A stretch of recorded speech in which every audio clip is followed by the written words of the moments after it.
我常常讲，人老了最不值钱的是时间，最磨人的也是时间。很多人退休下来，重活不用干，大事不用管，一天到晚空出大把时间，反倒发愁了。天刚亮就琢磨这一天怎么熬，买菜做饭2钟头搞定，剩下的大半天坐在沙发上发愣，躺在床上翻来覆去，盯着钟表等天黑，越等心里越空。你以为这是没事干闲出来的，根本不是。你觉得越闲越累，根子全在老祖宗讲的4个字：神往外驰。你身子是闲在沙发上了，可你的心神就像没根的浮萍，东飘西荡，念头一会儿跑到千里之外的儿女家，一会儿又绕回30年前的旧账里。你的精气神就像开了闸的渠水，顺着这些乱跑的念头哗哗往外漏，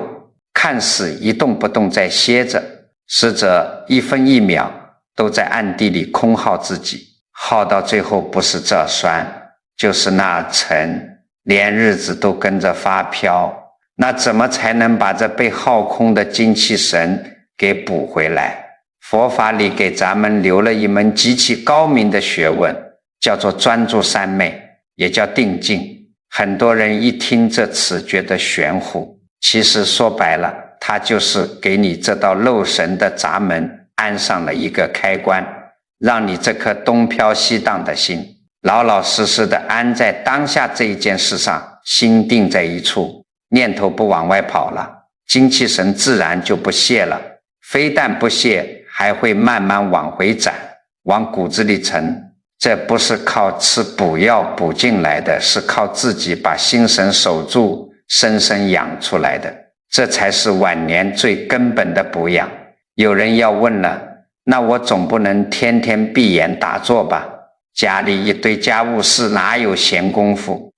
这恰恰是佛法最慈悲的地方。真正的三昧功夫从来不是躲在清净地方练出来的，是在烟火琐事里磨出来的。老祖宗讲的戒事练心，就是咱们普通人修定静最稳妥的门路。就拿擦一张桌子来说，你眼里心里只有这张桌子，感受抹布擦过木纹的触感，看清边角的灰尘，从左到右，手走到哪儿，心就跟到哪儿。除此之外，儿女家事是非长短一概放一边，就这么3-5分钟，你真做进去了，心里乱糟糟的念头自己就退了。等一收手，你会觉得心里清亮得很，连肩膀上那股发沉的劲儿都松了几分。你别嫌事小，晚年哪有那么多大风大浪，无非是一件件细碎小事堆成了日子，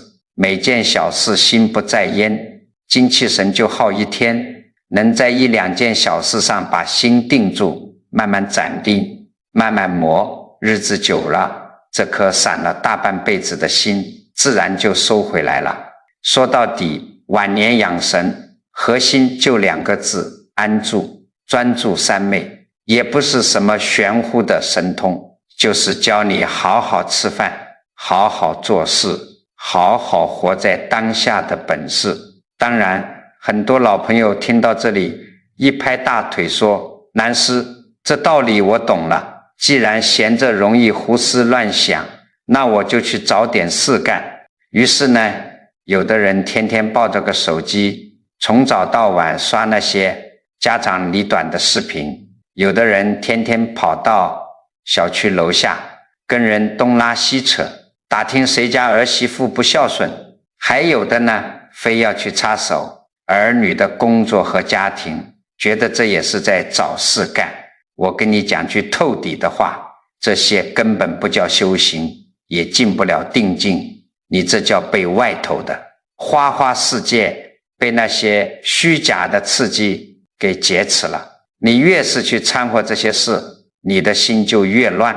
精气神漏的就越快。真正的修行人要戒事练心，选什么事来做，里头是有严格规矩的。这规矩佛家叫做4个字：气机气理。什么叫气机气理？这个机就是你当下的气机，是你这把老骨头，现在实实在在的体力、脑力和心力。力就是老天爷安排的自然规律，人到晚年气血衰退了，这是规律。你找的事情必须跟你眼下的精气神严丝合缝的对等，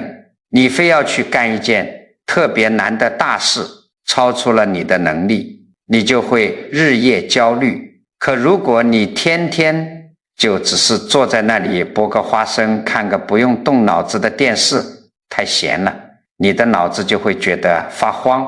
所以真正能让你定住心的事情，必须是顺应你当下的体力，但又得让你稍微垫垫脚尖，费点心思才能做好的小事。我认识一位老哥哥，大家都叫他老陈。老陈68岁那年从厂里退下来，他当了一辈子车间主任，最怕老了以后变成个废人，怕儿女嫌弃他，是在家里吃闲饭的。他极度渴望证明自己还有用，还是这个家里的顶梁柱。正好那一年，他儿子拿着积蓄在城里开了一家挺大的餐饮店。老陈一看机会来了，非要去儿子的店里坐镇指挥。可是诸位，你想想看，现在的饭店是怎么运作的？电脑点单、进销存系统、线上的规矩，老陈哪里懂这些？但他不服老啊，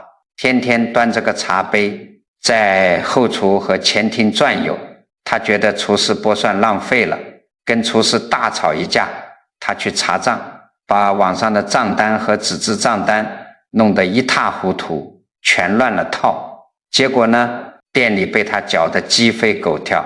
员工怨声载道，老陈自己也受不了，每天气得浑身发抖，血压飙升，天天得吃降压药。最后儿子实在扛不住了，濒临崩溃，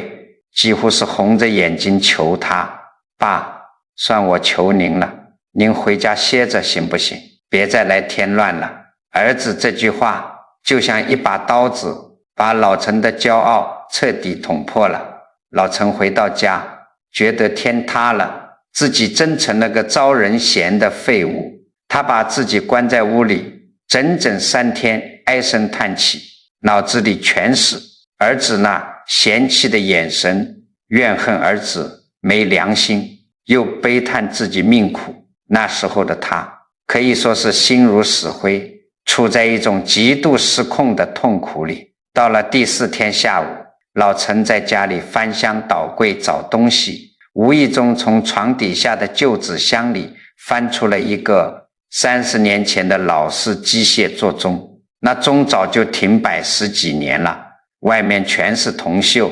老陈年轻的时候喜欢鼓捣这些玩意儿，他盯着那个破钟看了很久，鬼使神差的去抽屉里找出了他以前用的老花镜、小螺丝刀和一把极其精细的小镊子。他坐在窗台边开始拆这个钟，里头有几十个极其微小的齿轮，有的都咬死在一起了。老陈得用小刷子一点点的把铁锈刷掉，再点上油。干这种精细活，手是绝对不能抖的，只要你一分心，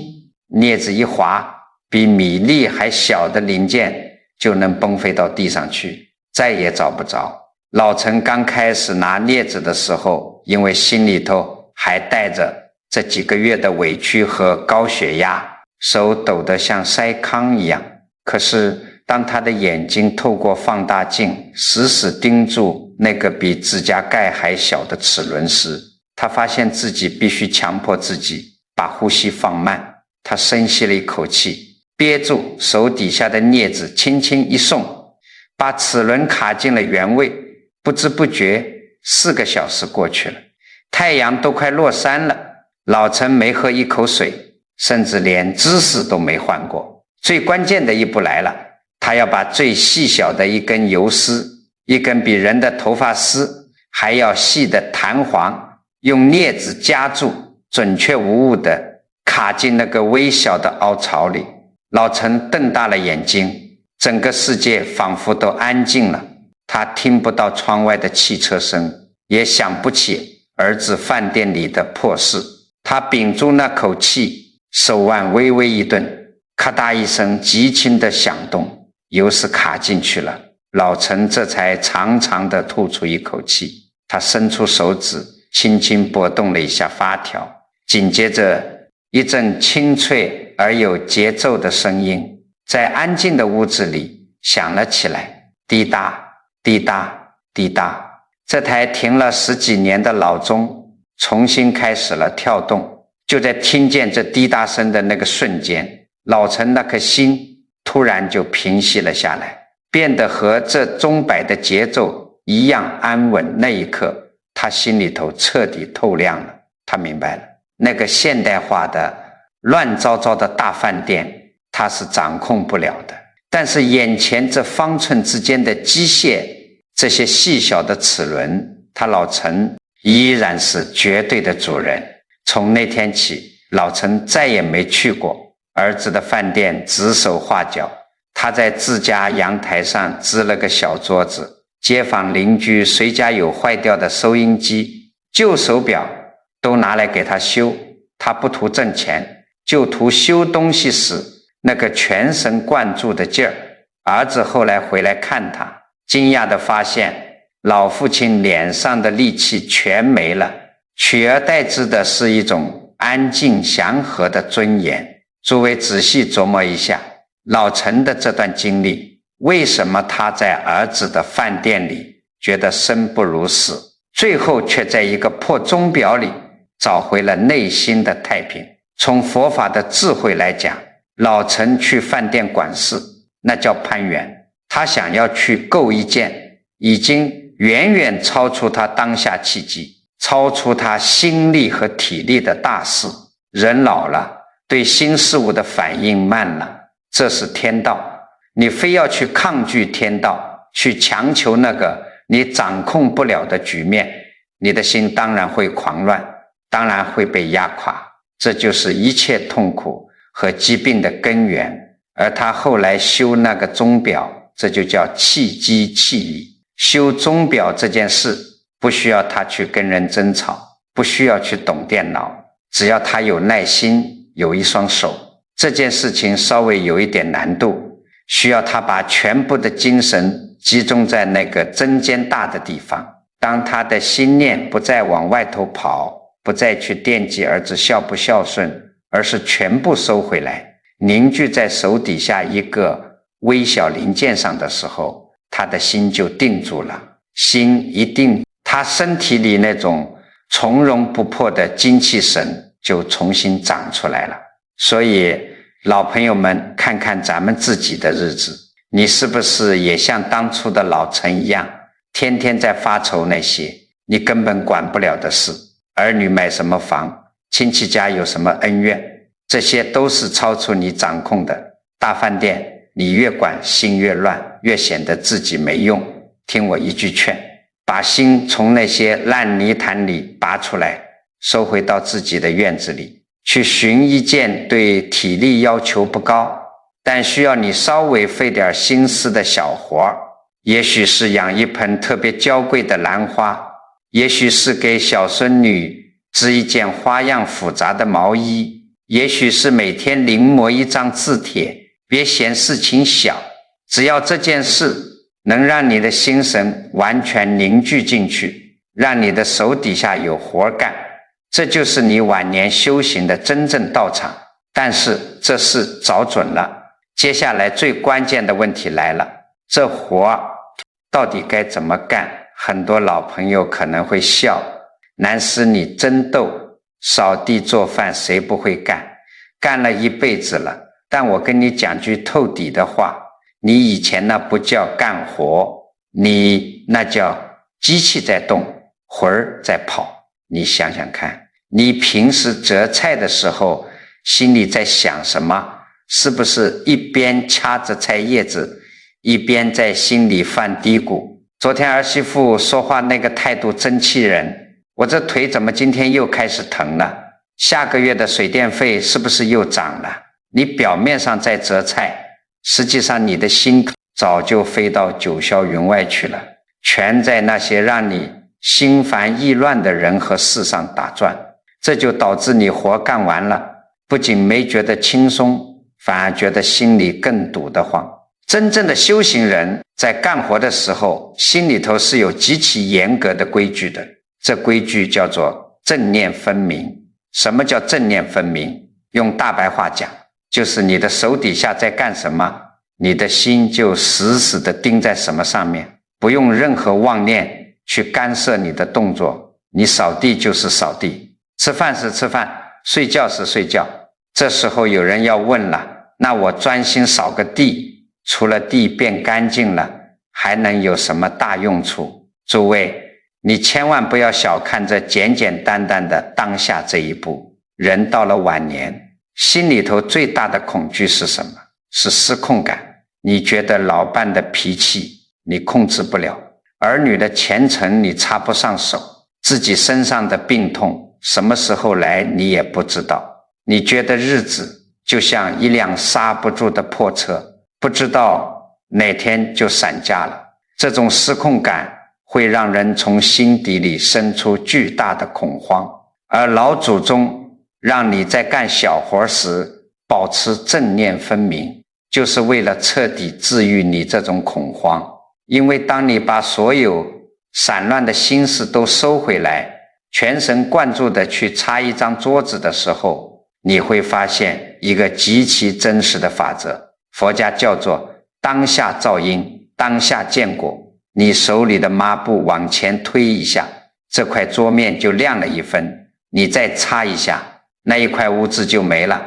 不需要等明天，也不需要求别人，因果立刻就在你眼前显现了。在这个当下，你不仅掌控了这张桌子，你更拿回了对自己生命的绝对掌控权，这就是定力。唐代有一位极其了不起的高僧，叫百丈怀海禅师。这位老禅师到了晚年，年纪非常大了，按理说他早就是受人敬仰的一代宗师，每天讲讲经，受人礼拜就行了。但他偏不，他定下了一个规矩，只要身体还能动，每天必须亲自下地干农活，从不间断。他手底下的那些徒弟们心疼啊，徒弟们心里有一种极大的恐惧，他们害怕老和尚这么大年纪，每天顶着太阳干粗活，万一累垮了，圆寂了，这满室的徒弟可就失去了主心骨。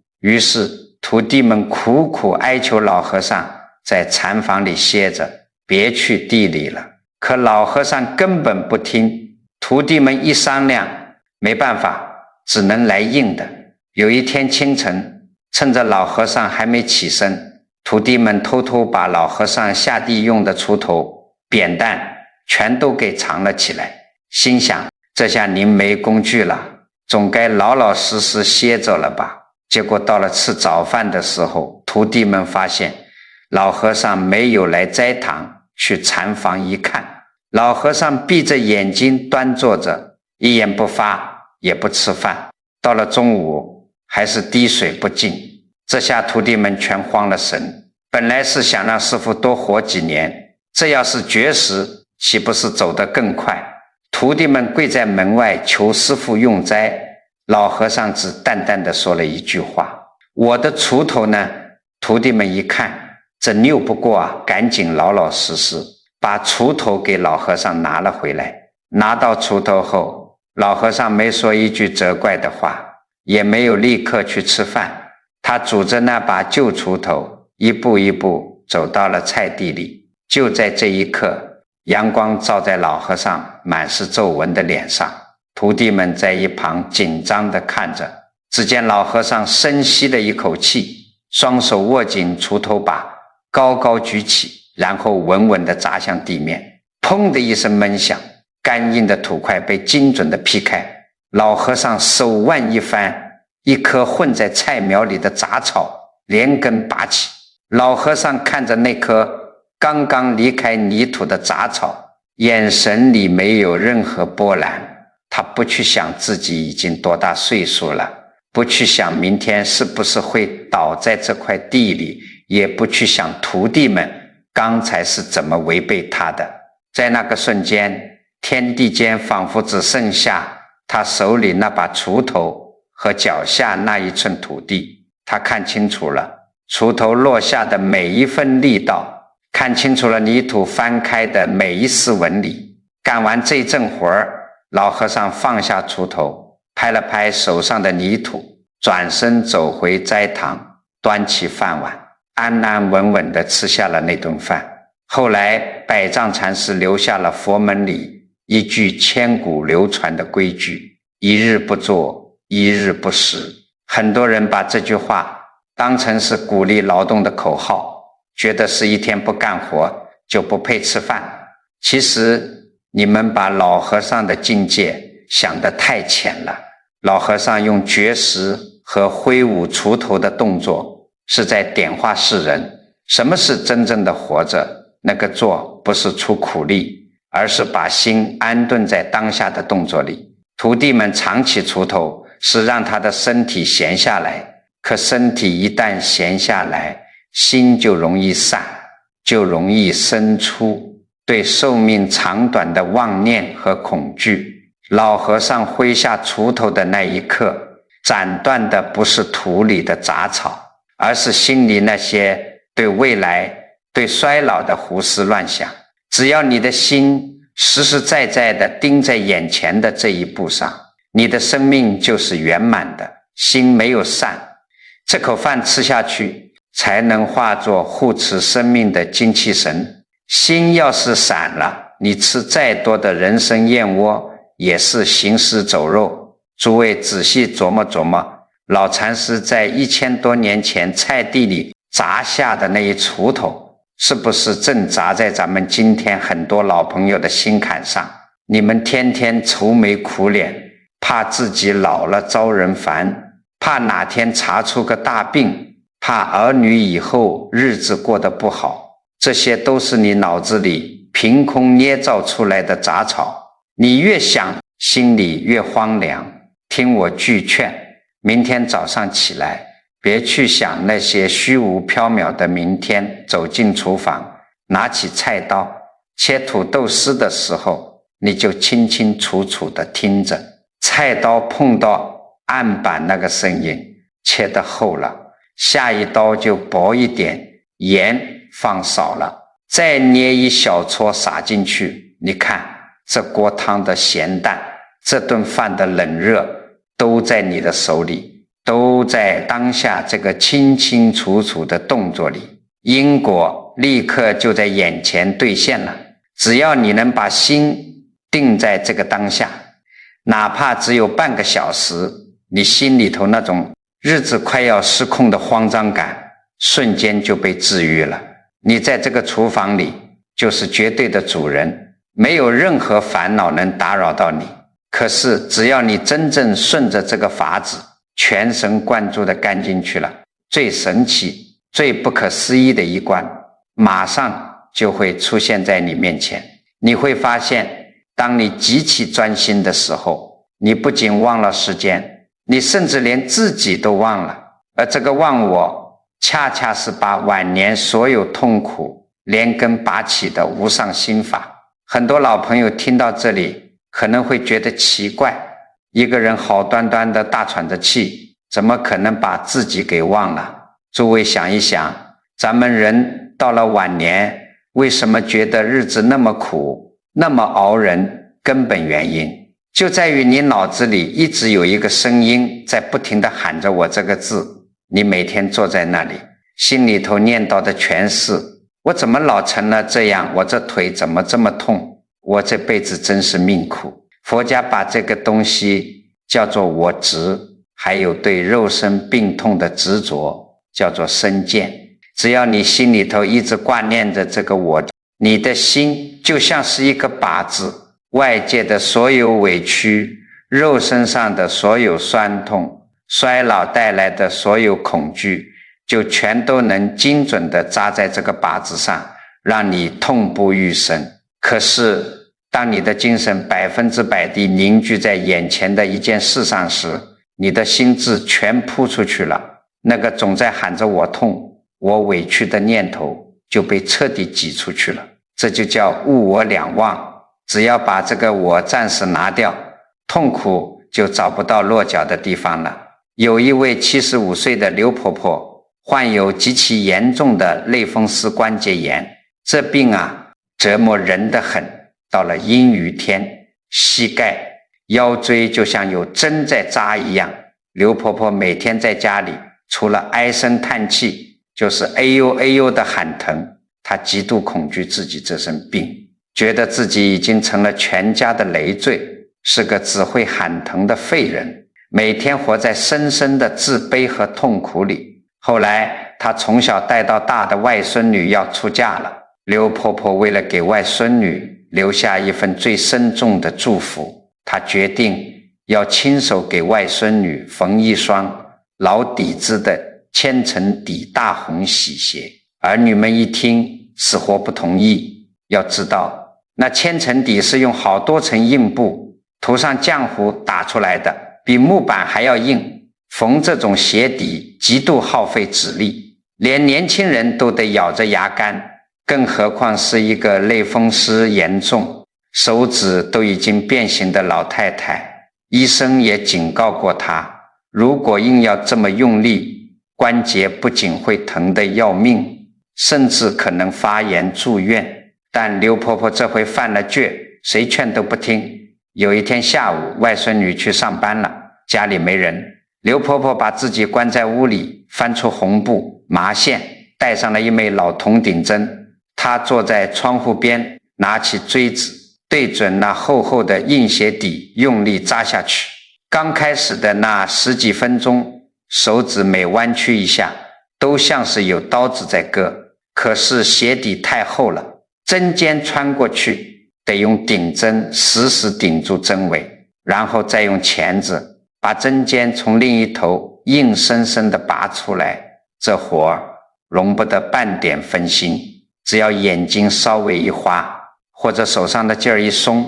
那粗大的钢针就会直接扎到自己的手指头。为了不扎到手，刘婆婆必须强迫自己把所有的精神所有的目光全都死死地盯在那个小小的针尖上。她屏住呼吸，看着针尖一点点穿透硬布，听着粗麻线拉扯布料发出那种呲啦呲啦的声音，缝完一针再找准下一个针眼，再用力顶过去。就在这极其机械又极其需要全神贯注的动作中，不知不觉几个小时过去了，太阳落山了，屋里变得黑漆漆的。刘婆婆根本没有起身去开灯，她完全沉浸在那个针尖的世界里。她借着窗外透进来的最后一点微弱的光亮，瞎摸着，凭着手感一针一针的缝，而且每一针的距离竟然丝毫不差。晚上7点多，外孙女下班推开门，一看屋里黑灯瞎火的，吓了一跳，赶紧啪的一声把客厅的灯按亮，惊呼道：奶奶，天都黑透了，你连灯都不开，坐在那干嘛呢？就在外孙女喊出这句话，灯光亮起的那一个瞬间，刘婆婆猛地抬起头，整个人突然打了一个激灵。就在她回过神来的这一刻，她原本挺直的腰板突然塌了下去，一股剧痛瞬间席卷了她的腰椎、膝盖和10根手指，她疼得连手里的针都拿不住，当啷一声掉在了地上。可是当儿女们赶回来，心疼地给她揉腿擦药的时候，刘婆婆虽然疼得龇牙咧嘴，眼睛里却放着光。她告诉儿女们，你们别慌，我不怕了，刚才天黑了我都不知道，在那整整4个小时里，我身上连一点儿疼都没觉得。诸位，你们仔细琢磨一下刘婆婆的这句话，为什么在这4个多小时里，她原本严重变形，稍微碰一下就疼得要命的关节竟然感觉不到痛了？是她的病突然好了吗？当然不是。灯一亮，他回过神，痛觉立马就回来了。那为什么刚才不痛佛法讲得清清楚楚？因为在那4个小时里，他的心智100%地灌注在了那个针尖上，他的脑子里没有空间去装那个我了，没有了我，谁在喊痛，谁在觉得委屈，通通没有了。病痛是肉身上的反应，但是觉得苦，觉得熬不下去，那是心里的执念。很多老人家晚年觉得痛苦，是因为你把全部的注意力都放在了自己衰老的肉身上，天天盯着自己的病，天天念叨自己的苦，你越念叨，这个身见就越重，一点点小毛病也会被你放大成天塌下来的大灾难。刘婆婆在做鞋的这几个小时里，她不是一个风烛残年的老病号，她化成了那根穿透鞋底的钢针，她化成了那根坚韧的麻线。当她进入了这种物我两忘的定境，这道定境就变成了一堵厚厚的铜墙铁壁，把世俗的时间焦虑，把肉身上的所有病痛全都牢牢地挡在了门外。所以老朋友们，如果你现在正被身上的病痛折磨，或者天天害怕自己一天天老去，听我一句劝，不要成天躺在沙发上，摸着自己的膝盖唉声叹气，去寻找你的千层底，去寻找那件能让你全神贯注，连自己都能忘掉的小事。只要你能把心从那个脆弱的自我身上抽离出来，投入到当下的事情中去，你就超越了肉身的束缚，这就叫借势练心，这就是真正的放下。可是说到这里，有些老朋友可能会在心里犯嘀咕了，南师，难道咱们费这么大劲去干活去专注，就只是为了躲避病痛，打发晚年的无聊吗？咱们老胳膊老腿地在家里默默无闻地干一件小事，儿女也不一定看得见，也没有人来给咱们发工资发奖状，这活干的究竟图个什么呢？诸位，如果你心里冒出了这个念头，那就说明你还在用世俗的眼光看问题。世俗人干活总是图个外在的奖赏，年轻时图升职加薪，老了图儿女一句夸奖，图别人竖个大拇指夸你一句您老真能干。一旦儿女没看见，或者说了一句不咸不淡的话，你心里立马就觉得委屈，觉得这活白干了，对不对？可是真正的修行人做事绝不图外面的任何奖赏，因为当你的心无挂碍的沉浸在一件事里，把它干干净净的做完，在这个过程里，你的心底会自然而然地冒出一股极其清净极其通透的欢喜。这种欢喜不需要任何人来施舍，也不需要外在的名利来衬托，佛家把它叫做法喜。什么叫法喜？我给你讲一个历史的故事，诸位应该都听说过《聊斋志异》这本书，写这本书的人叫蒲松龄。咱们今天看他，觉得他是个了不起的大文人，但在当时蒲松龄就是一个彻头彻尾的失败者。蒲松龄这辈子最大的欲望就是考科举当大官，光宗耀祖。可是老天爷偏偏跟他开玩笑，他从10几岁开始考了一辈子，次次落榜。到了晚年，他还是个连饭都快吃不饱的老秀才。诸位想想那种恐惧和绝望，一个读了一辈子书的人，家里穷得叮当响，冬天连件厚棉袄都穿不上，走在村里，周围的乡亲们都在背地里指指点点，看他的笑话。换作一般人，面对这种一辈子的失控和挫败，老早就怨天尤人，甚至被这种巨大的屈辱感给逼疯了。按常理说，蒲松龄应该每天躲在屋里唉声叹气，咒骂老天爷不长眼，但他没有，他做了一个常人无法理解的选择。在他最穷困潦倒、对科举已经渐渐绝望的那些年里，他在村口的一棵大柳树底下铺了一张破席子，摆上一个粗瓷大茶壶，在那儿设了一个简陋的茶摊。他立下一个规矩，过路的人，不管是挑夫、走街串巷的货郎，还是种地的老农，谁要是能给他讲一个新奇的鬼狐仙怪的故事，谁就能坐下来免费喝他一大碗茶。有些村里人笑话他，说这蒲老头真是魔怔了，自己都快饿死了，还拿家里的茶叶去换那些没用的闲话。可蒲松龄根本不在乎外人的冷嘲热讽，戏眼就在。他每天晚上回到家的那个时刻，白天听完了故事，到了夜里，四面漏风的破茅屋里冷得像冰窖一样，蒲松龄裹着补了又补的破旧衣裳，坐在那张缺了腿的木桌前，点起一盏昏暗如豆的破油灯，开始奋笔疾书，把他白天听来的那些狐仙鬼怪一个个写进纸里。他不去想写这些神神鬼鬼的东西能不能帮他考取功名，他不去算计这本书写完能不能换来几十两银子。在这个破屋子里，没有人给他鼓掌，没有皇帝给他下圣旨，只有他自己和笔下的文字。他写到痛快的地方，会在这黑漆漆的屋子里拍着桌子哈哈大笑，写到伤心的地方，他会跟着书里的狐仙一起流眼泪。在这个写字的过程里，他不是那个被人瞧不起的穷酸秀才，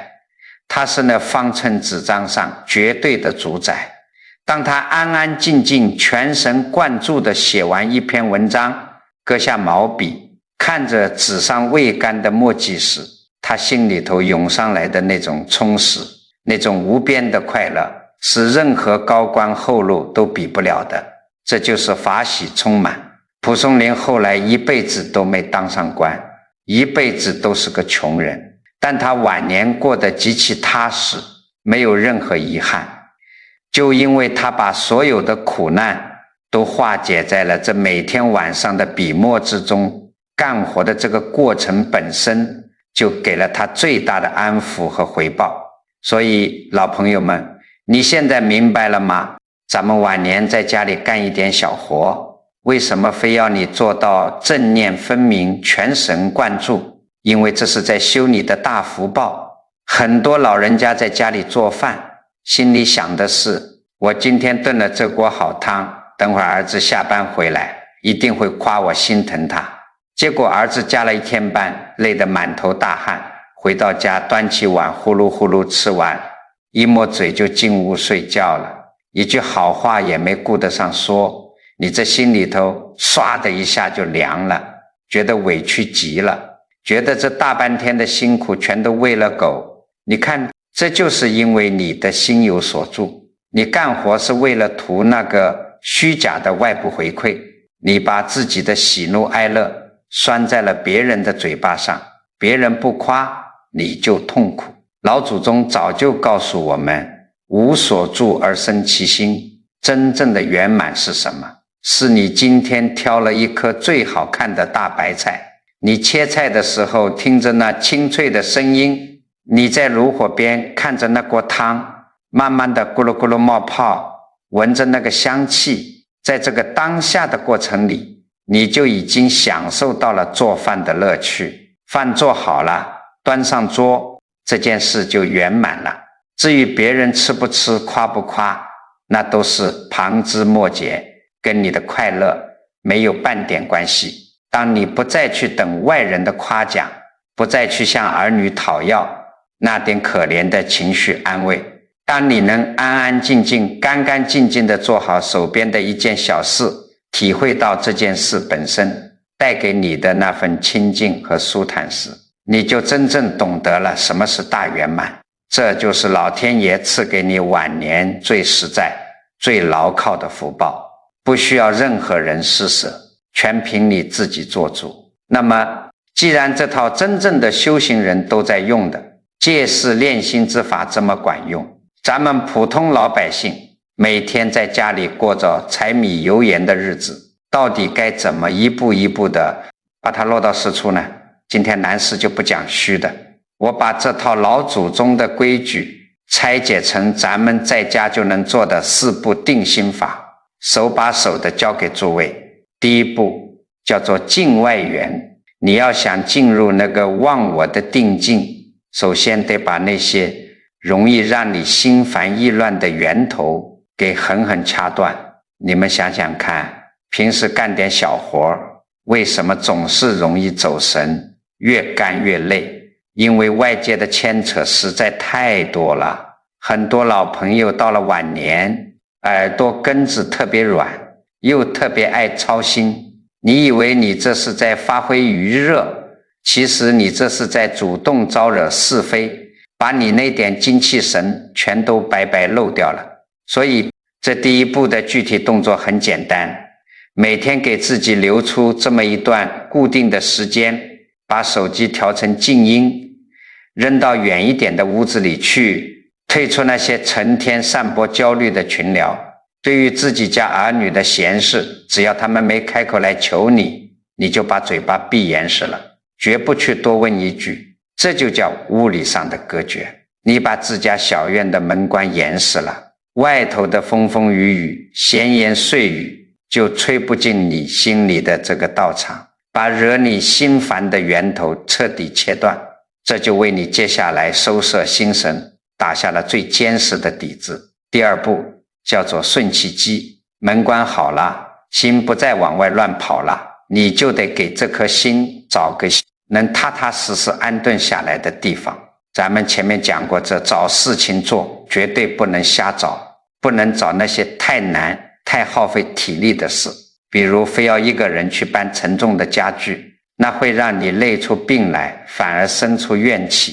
但也绝对不能太闲，如果你只是躺在摇椅上发呆，脑子一空，那些悲哀恐惧的杂念立马就会趁虚而入。你要做的是根据你今天当下的精力和气血，去挑一件极其具体的小事，比如去阳台上给那些娇贵的花草剪枝浇水，比如坐在厨房里折一盆青菜，或者是拿出一张字帖临摹几行毛笔字，再或者是把家里一件舍不得扔的旧物件拆开修一修。记住这个判断的标准，这件事情绝不会让你累得气喘吁吁，但它必须要求你稍微费那么一点点心思，眼睛得看着，手底下的动作得有一点点讲究，千万别觉得这些事情太小，没有意义。你要晓得，事情越具体，越需要手眼配合，你的心就越容易快速的聚拢在一处，这叫顺应老天给的因缘，量力而行。第三步叫做行正念，活儿挑好了，开始动手了。这个时候咱们普通人最容易犯的一个大毛病是什么？是着急。择菜的时候心里想着赶紧择完好去烧水，扫地的时候心里念叨着赶紧扫完好去看会儿电视。只要你心里一生出赶紧这2个字，你的心就又散了，你又变成了一个被时间追着跑的苦命人。这一步最关键的心法，就是把你脑子里那些关于明天、关于未来的大焦虑全部拆解成眼前一寸一寸的小动作。你拿起一根葱，你的眼睛就死死盯着这根葱的葱白和葱叶，把枯黄的地方一点点干干净净的掐掉，掐干净一根就轻轻放进篮子里，然后再去拿下一根。你要清清楚楚地看着自己手底下的动作，抹布擦过去，桌子就亮了一块，扫帚扫过去，地上的灰尘就少了一分。这就是前面讲过的当下造因，当下见果。做这一步的时候，你要给自己定下一个铁的纪律，绝不去想明天会不会生病，绝不去想下个月养老金够不够花，你只要安安稳稳踏踏实实的走好眼前的这一步。当你看到手底下的活因为你的动作而一点点变得整洁完善，那种晚年常常觉得日子快要失控的慌张感，自然就会被这每一分每一秒的真实回馈给彻底化解了。第4步，这是最核心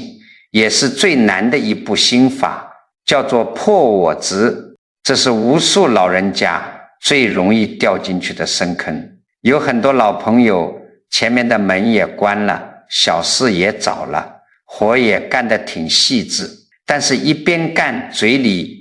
却一边抱怨。诸位，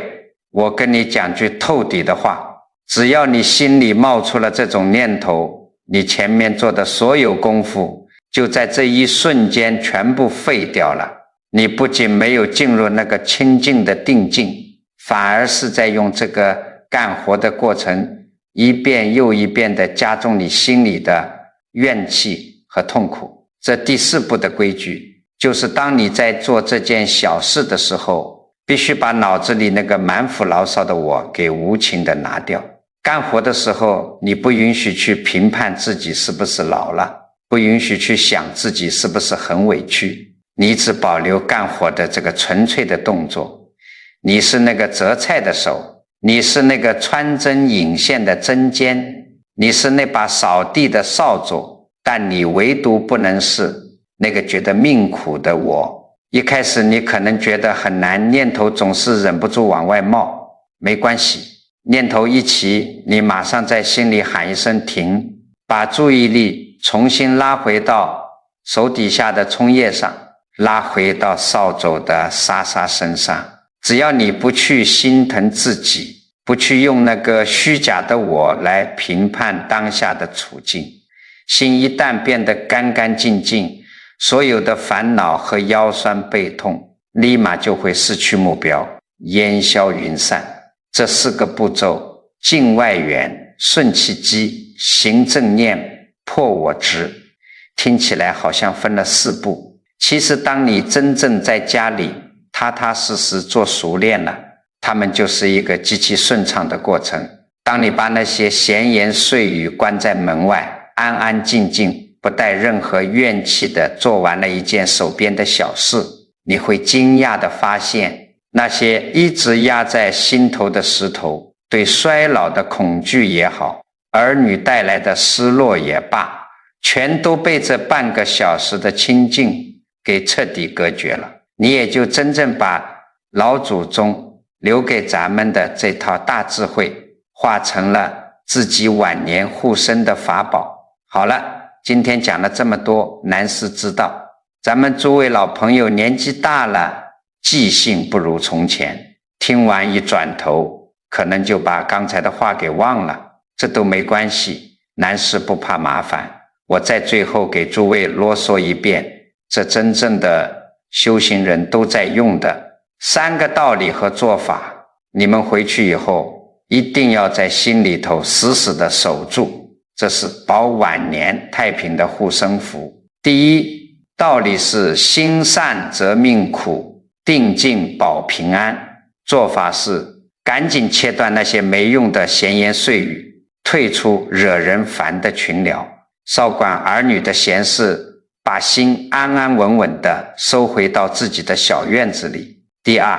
道理是顺应老天的因缘，千万别去攀外缘。做法是根据自己眼下的体力，找一件稍微费点神但完全够得着的小事去干，不嫌事小，不求大功，扫地做饭养花都行。第3道理是万般痛苦皆因心里挂念着一个我。做法是干活的时候就干干净净的干活，手底下一步一步来，绝不允许在心里念叨自己多委屈多可怜。咱们人到了晚年，修行就是过日子，过日子就是修行，这不是1天2天的事，得天天在手边的闲事上练。如果你觉得南老师今天讲的这番透底的话对你眼下的困境有帮助，能让你心里那股无名火和平白无故的慌张消停了一点，那就请你动动手指，给南老师点个赞，点个关注。你这一个小小的动作，就是在支持这份善念，继续在世间流通。你也可以把这番话转发给你的老伴儿，或者身边的老哥们、老姐妹。人老了，谁都有钻牛角尖想不开的时候，你每一次转发都是在给他们送去一份晚年的清醒，把他们从痛苦的泥潭里拉出来，这本身就是在为你自己，为整个家族积攒一份实实在在的大福报。最后南师要跟诸位说句透底的话，咱们大家千万不要小看平时说的一句话，或者是心里头动的一个念头。佛家常说起心动念皆是因果，文字是有真实力量的，人的念头更是有着极其巨大的能量。我希望每一位有缘看到这里的老朋友，都能在底下的评论区里写一句愿收摄心神得大自在，或者写愿守住当下清净无碍。你千万不要觉得这只是随手打几个字，当你安安静静敲下这些字的时候，你其实是在当下的这一刻，在自己心里的那块田地上种下了一个极其干净、极其强大的善念。当千千万万个老朋友的善念汇聚在一起的时候，那会形成一个威力，多么不可思议的正向能量场啊！你今天在这个强大的能量场里虔诚地写下了一句祈福，这股慈悲安宁的磁场最终都会兜兜转转，毫无保留地回向到你自己身上，回向到你的儿女和家人的身上，护佑着你们全家平平安安。